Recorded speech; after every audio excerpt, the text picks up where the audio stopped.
I guess for me at first it was more of a creative portal. I work in a very masculine industry and sometimes I need a bit of creative relief when I get home. And what turned into a creative project actually became more of a platform to educate young girls on affordable fashion. We can all love and dream about high-end labels, but it's not always in everybody's immediate budget. So I guess I try to balance it for a fashion-savvy girl who wants to look great, but not necessarily on the huge price tag. Absolutely. So Vogue, Harper's Bazaar, Elle magazine, they're all on my monthly subscriptions.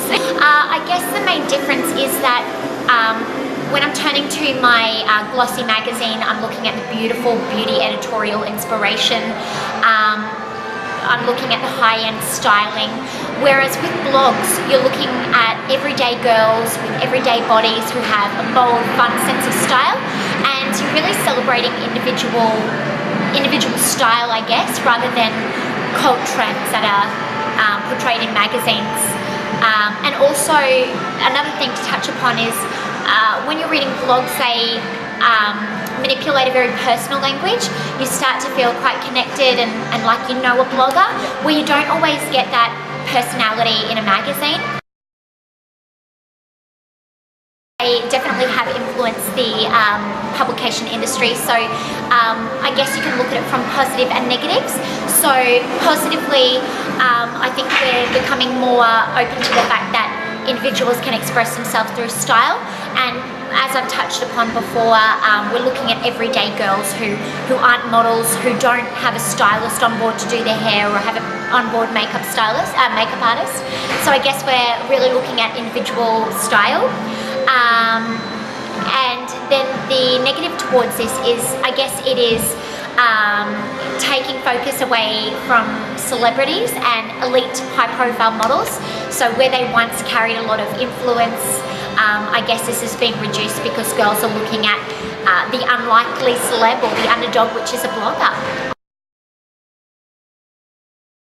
I think it's somebody who is relatable, so finds a way to connect with their audience and to deliver a really unique branding. So as a blogger, I tend to see a lot of beginning bloggers are just trying to replicate each other's work. It's all looking very similar, you know, constant monochrome aesthetics. I think it's really important to find your own brand identity and to really embrace that. I've had some really fantastic opportunities thrown at me. I've worked with what I consider to be quite prestigious labels, like you said, French Connection, Wish. I've just signed up for a campaign with Pandora, which I'm really excited about. Last year I was named the DFO blogger, so I became the DFO blogger for DFO Brisbane and DFO Jindalee.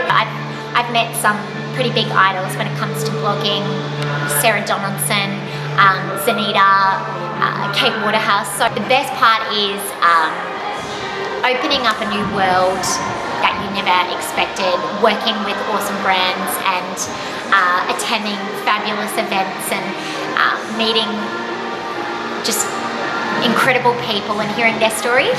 It has opened opportunities that I wouldn't actually have access to if I wasn't a blogger. So obviously predominantly female, aged between 18 to mid-30s even. They are girls that identify with a feminine style. They appreciate established and emerging Australian fashion designers, and they're girls that like to be in the know and like to see a bit of the industry and hear the goss, so to speak. I do think that there can be negative effects of blogging on print media. I do not think that it will inevitably make print media die off.